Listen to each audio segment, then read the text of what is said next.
Hi, Cheryl. Thank you so much for being with me today. Thank you for inviting me, Kim. This is fun. Well, I'm excited. I've been looking forward to this because as a yoga therapist, you are helping midlife women, and everyone who's listening to this podcast is going to be in for a treat today. And I would love for you to share with everyone what do you hope that everyone walks away with today, especially those people who are struggling with emotional eating. Yeah, well, I think the biggest lesson that I try to offer my clients and that I hope your listeners will walk away from is self compassion. We are not broken, we're not weak. I know lots of skinny people who over emotionally eat. They're suffering with that emotional baggage just like me, but for whatever reason it doesn't show up quite as obviously. Now the road to mindful eating can be very slow. It's a process of getting reacquainted with yourself. And for our listeners today, it can seem overwhelming at first. What's this whole idea of self-compassion? But as you tackle the process little by little, and I hope Kim will talk about that today, it's actually really fun. It's like making a new friend. So that's what I'm hoping our listeners will come away with is some excitement to meet a new friend. Oh, Cheryl, this is perfect because listeners who've been with us before know that I talk about giving ourselves grace every day. And if you're new here, it's a great episode to jump in on because grace and self compassion are so important in this journey. And you mentioned two things I want to highlight. You don't have to be struggling with your weight to have an emotional eating problem. Feeling out of control with food is that chaos that we could feel in anybody. And then the other thing that you mentioned was this is not a linear process, it takes time. And we do go two steps forward, one step back, many times as we do with anything that we're trying to improve. So thank you for bringing that up. But I want to know more about you. I want to know about your personal journey, if you've ever dealt with emotional eating before, and then how did that show up for you? How did you find out you even were dealing with this? Some tools that you needed to change that. So when I look back, Kim, the habit of soothing myself or numbing out with food goes back to adolescence. And I always carried a little bit of excess weight. I used to call myself chunky, but I just, the chunkiness kind of got a little bit thicker. I just thought it was part of getting older. It's the way my metabolism was. I accepted that. But there was a voice inside of me that was clamoring for my attention. The physical padding was unnecessary, and I knew that at some level, and I just felt stuffed into clothes a lot. Maybe other people can relate to that feeling. So I took up yoga really seriously in my late 30s. I dabbled in it before that, but when I started practicing pretty much on a daily basis, it was a revelation because I felt slim and graceful all of a sudden.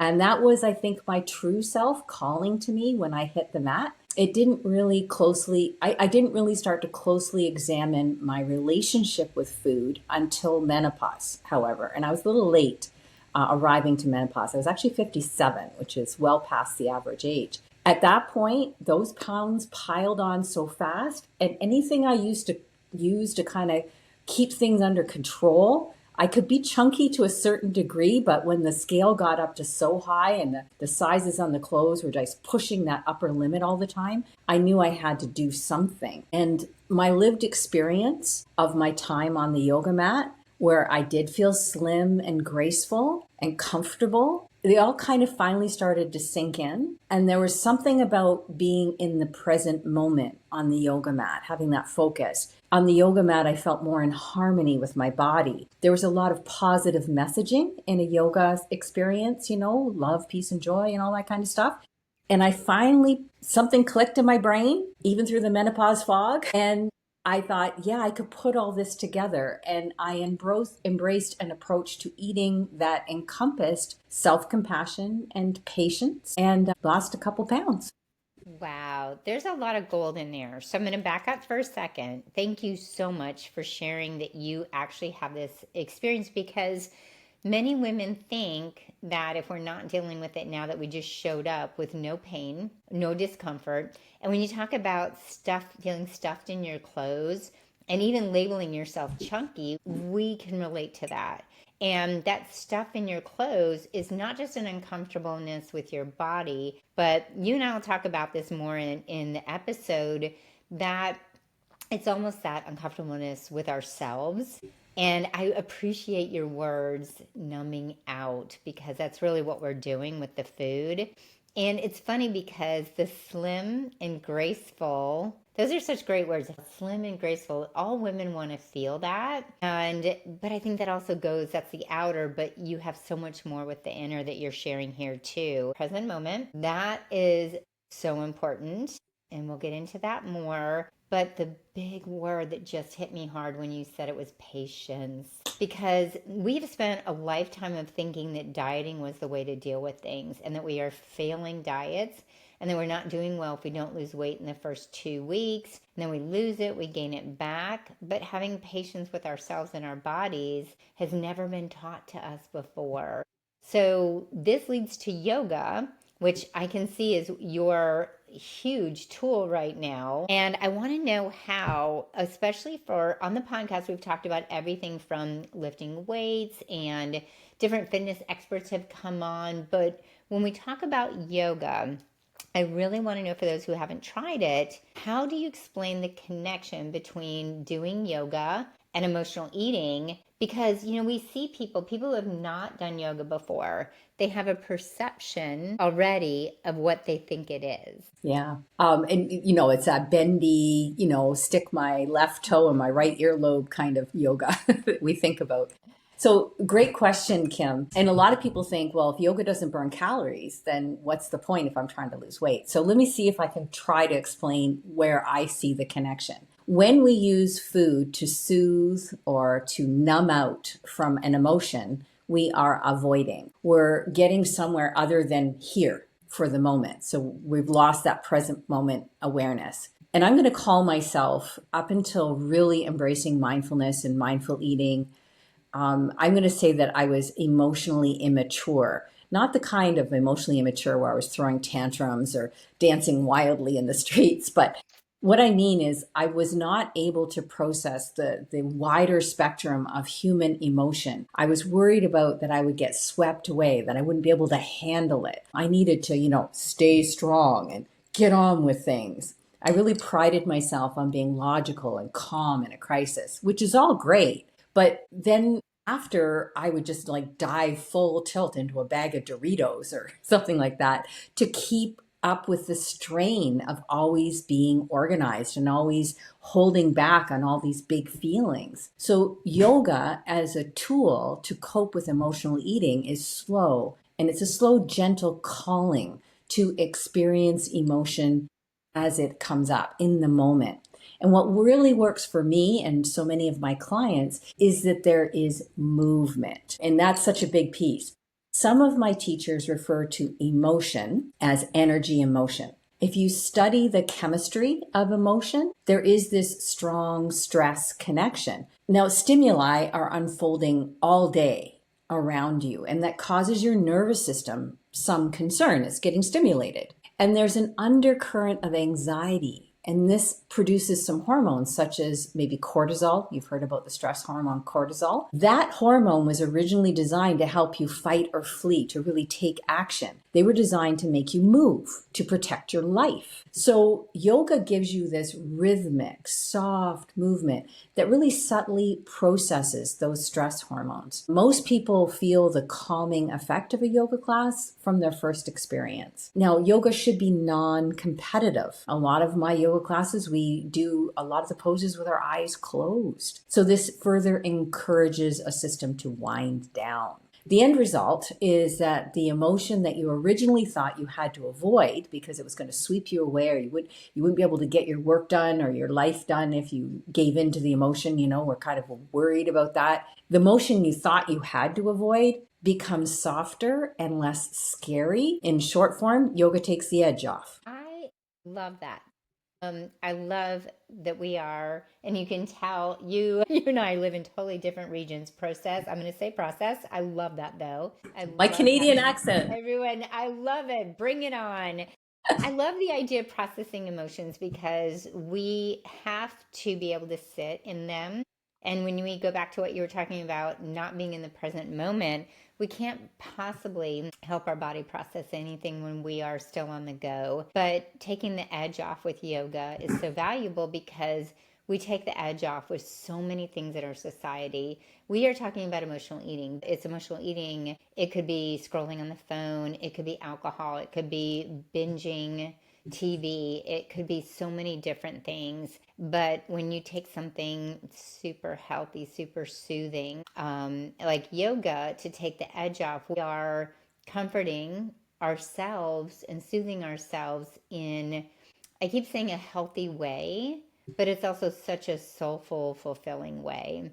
And I love that. So I want to get into specifics now. Let's talk about the flows. So for people who are doing yoga already, this is really powerful for them because they can go right to it. They'll know some of these flows. But also people who are not doing yoga, maybe you can explain a little bit about what these flows are, because we want to be able to process the strong emotions, but also tamper down those cravings. So give us a little bit more on the real inside with the poses and flows. Absolutely. Yoga is not your only option for burning off stress hormones. And you can go for a run, for example. Now, my experience, and I love to stay active. I love to hike and cycle and get out in my kayak and paddle. So I love to be active. So it's not to say that yoga is the only exercise that you can do to help burn off stress hormones. But the thing that you have to kind of be cautious about in terms of, say going for a run, is that it can leave you very physically exhausted. You will burn off a lot of stress hormones, but then you could be tired, and that can leave you vulnerable to needing to eat quickly and not being able to be really discerning about what you're going to eat. So that is a variety of emotional eating, I believe. Just like, I'm in a panic, I need to get some calories into me. So the whole conversation around yoga, because it works a little differently, the movement does help to process or flush the stress hormones, but it also offers like a balancing effect to the nervous system. It encourages the production of reparative hormones. So we have this stress response that happens in our system, and that one of the hormones is cortisol that I already mentioned. But then there's a corresponding reparative phase called the relaxation response. And there are different hormones that are encouraged in this stage. Hormones like oxytocin, which is maybe familiar to moms in our listening group. It's called the love hormone sometimes. It's bonding. It gives us a sense of connection, belonging, safety. And serotonin. We often hear about serotonin as like the sunshine hormone. It makes you feel happy. So this is the hormones that come out during the reparative phase. Yoga has been well studied, and in my own lived experience, I can attest to this. It really helps to bring those happier or more grounded hormones out, the reparative hormones to stress. So what kind of poses you actually do, what kind of flows you actually do, you know what? I mean, I make my living selling yoga classes, but it really doesn't matter, honestly. There was a very famous teacher in India in the 20th century, and his name was Desikachar. Some yogis in the listening audience might be familiar with that name. And he kind of pioneered the idea of using yoga as a therapeutic tool. Clients would come to him and say, I have heart disease. And he'd say, do this pose. And another client would come, I have back problems. And he'd say, do the same pose. Everything that people came to him for, he gave the same poses, because the poses themselves really don't matter. There's no magic formula. Now, every body is unique and will have some movements that are safer or more pleasurable, but it's more about the attitude and the mood of the yoga practice that makes the magic. So in answer to your question, Kim, there's 4 kind of guidelines that I would suggest to our listeners. If you want to use yoga to help tamp down the cravings and the urges, to help you process emotions so you don't feel so susceptible to fatigue and stress, here are the 4 things to look for in your yoga practice. You want it to be non-competitive and non-judgmental. It's got to be a kindly place. If you're going there with the idea, I'm going to master headstand or go bust, or you're looking around the room and there's a lot of really young, skinny things in Lululemon and you're feeling your age, then that's not the right environment. You want non-competitive and non-judgmental. You also want to be encouraged through your yoga practice to be really present moment focused. So because our brains are like monkey minds, we need somebody to guide us through yoga that's continually bringing us back to what's happening now and not to have a lot of preconceived notions about that. So present moment focus. The other really key component, so number 3, is breath. Breath is a wonderful tool, and I know we're going to talk more about this in a few minutes. A really wonderful tool to help you come back to the present moment and to be grounded in the physical sensations of your body, which gives you this sensation of being empowered, being in control of what's happening. The breath will tell us if we're pushing too hard or if we're getting nervous. So everything we do is in time with the breath. And then the fourth principle that I would look for in a yoga practice to help you with emotional eating is to look at something that's very physically accessible for you. In fact, I teach boring yoga. I often tell my clients this is not sexy yoga. This is yoga where you're working within your established range of motion. You're not trying to be super flexible, because some of us just aren't. Maybe that's not healthy for women of a certain age anymore, but we are trying to keep flexible and keep a fluid range of motion with what's healthy for us. So look for yoga that's a little bit boring, and that's okay. It might be a good thing. I hope that answers the I question. love that. That made me laugh. I like the boring yoga because as someone who lifts weights and runs, I am a little non-bendy. And so to not be pushed, I want to be in the moment. And when you're feeling so over pushed, it's really hard to be in the moment. And I'm going to back up to the running, the kayaking. I do have some clients that respond really well to physical exercise to process the emotions, but also to it almost switches the flip over, flips the switch over is what I really meant to say. But what was really important that you said is that physical exercise does make us want that glucose right away, want that energy back, want to eat. So we do have to be really careful because it's very hard to make a good decision when you are hungry and depleted. So thank you so much for mentioning that. I also really love the grounding, empowering, and feeling in control because we need that in all parts of our lives. And so many women in midlife, whether they're perimenopausal, where the hormones are all over the place, but even when we're postmenopausal, we think we're in the clear, but we're not always completely balanced. We're still working to get to a place where we feel balanced in our hormones, but we do feel disconnected. We feel disconnected in many ways. We feel disconnected from our bodies. We feel like our identities are shifting. We have a different sense of self. So our relationship to food is one thing. Our relationship to ourself is another. And I would love to know how you help women feel connected again to themselves and so they can actually listen. I, this is a great question because even as a yoga therapist, I've had a daily yoga practice for 2-3 decades. I went through and I still go through periods of feeling that disconnect. So trust me. Now, maybe you have tried yoga and it didn't fit with the guidelines that we had discussed just a minute ago. Some people get injured in yoga classes. It does happen. And understandably, a body can get nervous to try new things. Sometimes I feel almost fragile at my age. I'm 62 now. I have enough injuries that I know I'm not indestructible. So a lot of this has to do with those hormonal changes that come in perimenopause and menopause. I mean, joint pain is a real thing for women our age.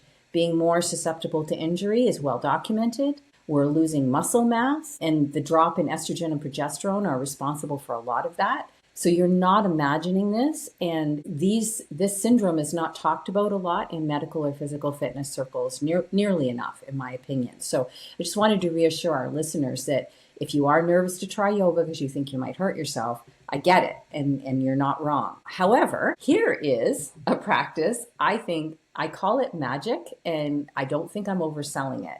It's a simple practice. It's been around for millennia. It's called the Joint Freeing Series. And it's just what it sounds like. We move each joint in a simple movement, one joint at a time. There isn't any pulling or pushing or stretching per se. It's just as we move the joints, it's like a lubricating and stimulating of each joint. And we do that in a specific order. Now, the secret sauce to this protocol is how the mind is encouraged to focus on that joint by linking breath to movement. It creates a moving meditation. And as we all know, meditation helps to calm the mind. It processes stress hormones and eases emotion through the system. So if you're up for it, Kim, we can do a little sample of it right now. I would love to do Okay. that.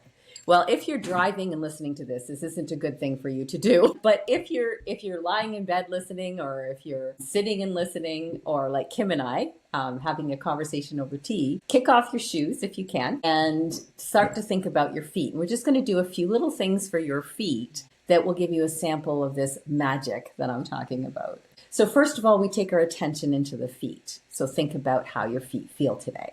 And then as you inhale, lift and spread your toes. And as you exhale, curl your toes down. So I'm doing with my hands what I'm doing with my toes, just so you have a wee visual with that. And just do that for about 3 breaths, really feeling the full range of motion of your toes today.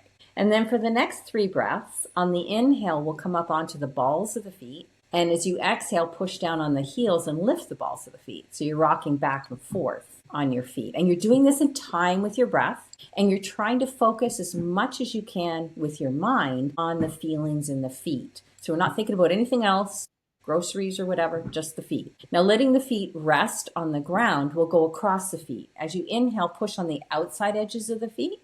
And as you exhale, push on the inside edges of the feet where the big arch is. And go back and forth on the feet, side to side. And you're moving in time with your breath. Good. And then let's lift one foot a little bit up off the ground and roll the ankle joint in a nice big circle. Keep breathing in and out through the nose if you can. And then change the direction of the circles on this one foot.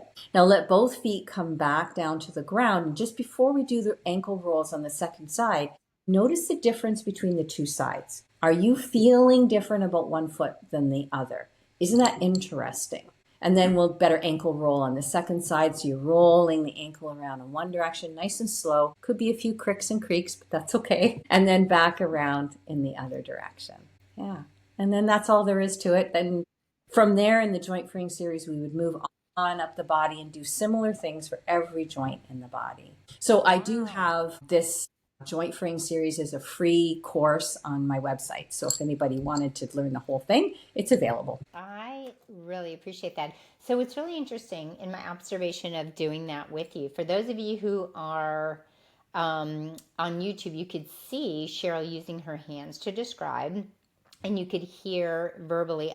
I definitely could have done it without seeing the hands. So if you are listening, you'll be able to do this. What I found really interesting is when we rolled the first ankle and I put that foot down, before I got to the second one, I had more of like a vibrational energy spark in the one that I had already moved before I went to the next one. So that was really interesting. I like that. Very freeing.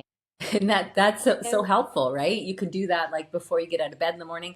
And when you say you felt more vibrational energy, some of my clients say that they just feel more alive or more aware of the one foot over the other. Or sometimes I say it's like champagne bubbles.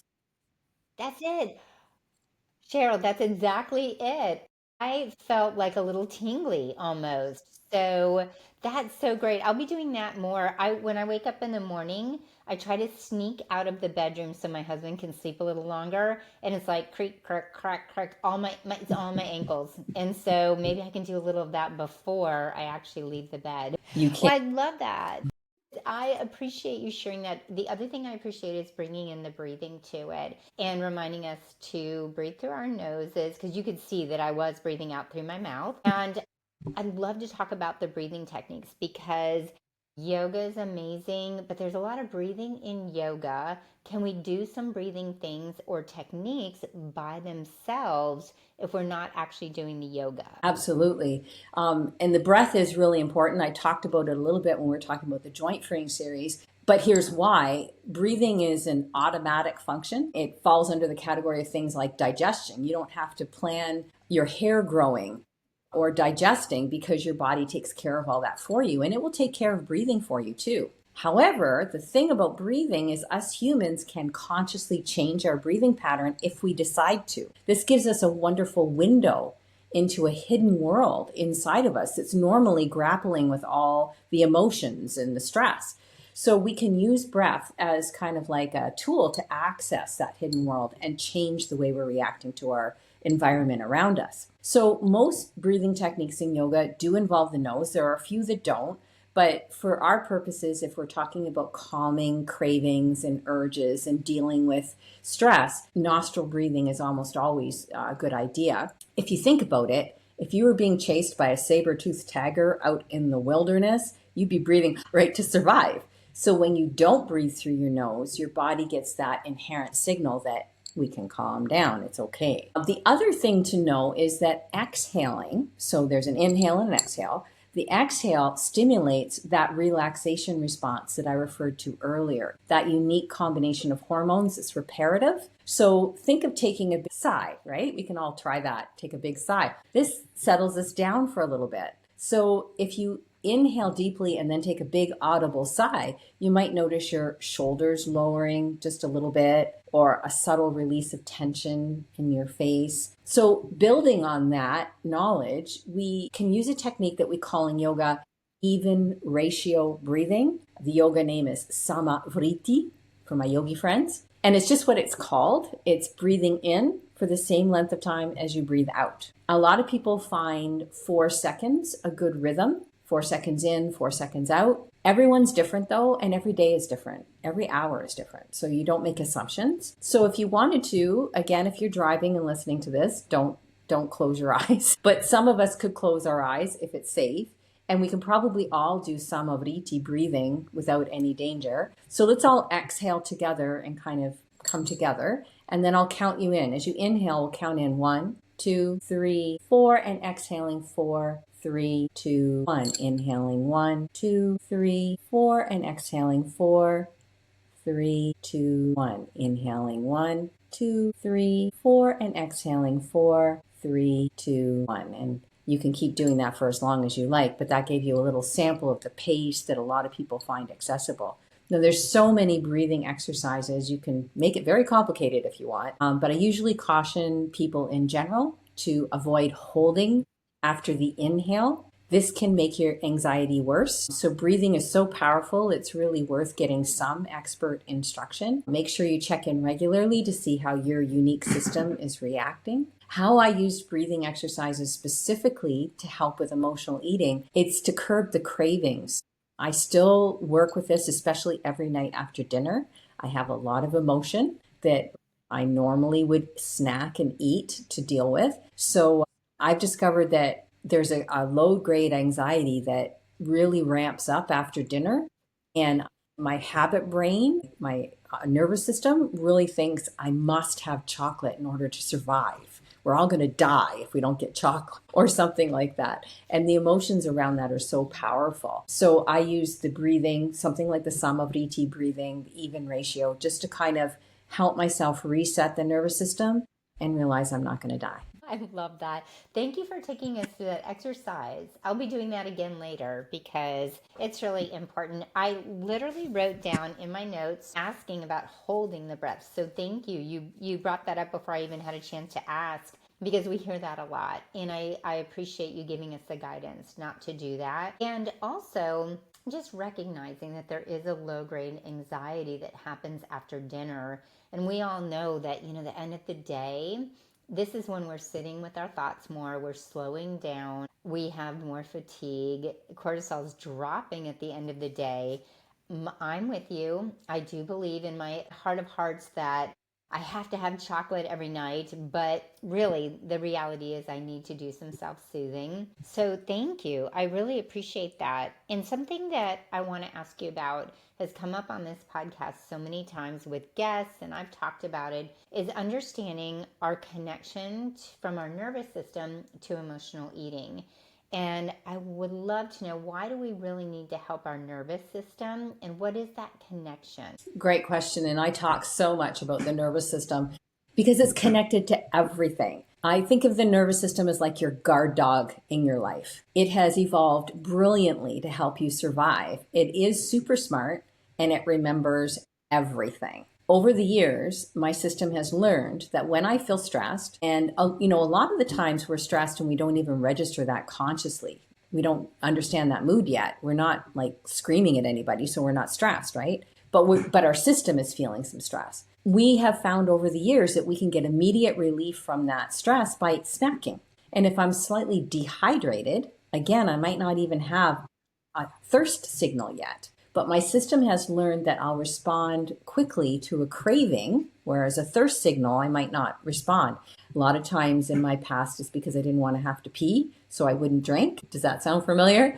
So my system is actually dehydrating, but if it gives me a craving for food, I will respond to that faster. And food often has water in it, so I survive another moment and my nervous system is happy because it's there to help me survive. It's my guard dog. And my nervous system doesn't want to change anything. It only knows what it's already experienced. And not knowing what might happen, it could mean we're all going to die. We should just hide in the cave. That's why habits are so stubborn. That chocolate after dinner is so ingrained in my mind. I really do believe in my system that if I don't get the chocolate, we're going to die because it's different. It would be a change. So my habit brain and nervous system are literally fighting for your life. The bag of cookies or that chocolate is a life or death struggle in its mind. So, however, as humans, we have this other part of our brains and our nervous systems, the prefrontal cortex, which can, if we choose, it can override those base guard dog instincts. The prefrontal cortex, the higher part of our brain, is where our dreams and our goals live. But see, here's the deal. When we're tired or stressed or suppressing those big feelings, the prefrontal cortex gets kicked offline and the older habit brain takes over. My guard dog takes over. And this is a brilliant survival strategy. The frontal part of my brain, the executive function it's sometimes called, is a huge energy gobbler. It takes a lot of calories to think and plan and dream. And so if there was some sort of stress crisis, if we were being chased by a saber-toothed tiger, there wouldn't be any energy. We couldn't afford that. But the older part of the brain, where the guard dog lives, is the part of our mind that knows that snacking and sweets will make us feel better in the moment. And that is why we are just so vulnerable to emotional eating. Taking charge of your nervous system can help you provide energy to the prefrontal cortex and stay out of the habits that don't serve your dreams and goals. Yoga can help you nourish your nervous system by bringing you into that reparative state of relaxation that we've been talking about. Wow, that's powerful. And when I think about the nervous system, it's interesting because I used to think that we were fighting to calm it all the time. And someone corrected me, and you just validated that thought that we really do love the nervous system because it's letting us know what's going on. It's our survival. And working with it is really powerful, and using the yoga and the breathing to do that because, like you said, we have this habit brain that we just kick into. It's almost like our autopilot. Whenever we get stressed and tired and overwhelmed, we just go right back. It's almost like the path of least resistance is to go back in that habit brain instead of going to the place where we have our dreams and goals and we're a little bit our higher selves. So I would love your thoughts on this. It feels like yoga and breathing and working with our nervous system helps us have that higher vibration. It helps us come to that higher self as opposed to just our little habit brain. How do you feel about that? Well, because we calm the anxiety in general, then more energy is available for the prefrontal cortex. The nervous system comes into a greater state of balance. And this kind of, in layman's terms, we fire on all cylinders. If I could hook your brain up to little wires, it would show more balanced activity over all areas of the brain. So you're absolutely right. It's not wrong to be stimulated or have stress in your life. You and I are actually in a mild form of stress response right now, trying to, verbalize answers and questions and, communicate the best information we can to our listeners. We're actually in mild stress response, but this is fun. This is good. This is where we want to be. But now, Kim, you and I are going to have to think about maybe later today having some downtime so that we can do the reparative side. Now, the yoga tools are really good for bringing that balance. Oh, that's great. What a great way to round out the episode. I want to thank you, first of all, Cheryl, for coming in and providing on the spot tools and helping us all relax while we were listening to this episode because you're right. Everybody's in if a mild to high state of stress all the time, and we need those tools and we need to remember them.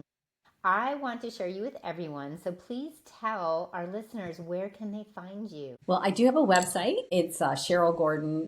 IT, it stands for yoga therapist.com. So there's all these resources that we've talked about are on the website, and I try to provide some more education around nervous system. So I would invite your listeners there. And there is that joint freeing series if they want to do a yoga practice that my clients over the decades have found so helpful. I do call it a miracle cure. I hope I'm not overselling there, but we have decades of experience on that. And that is available through the website for free. And all of that information will also be in the show notes and Yay. very easy to access. And I want to say thank you for being here. You are providing, as a yoga therapist, so much education. You're giving and teaching women how to have self-compassion, but you are also very compassionate. And I am so thankful you are here today. Thank you. Thank you, Kim. Namaste.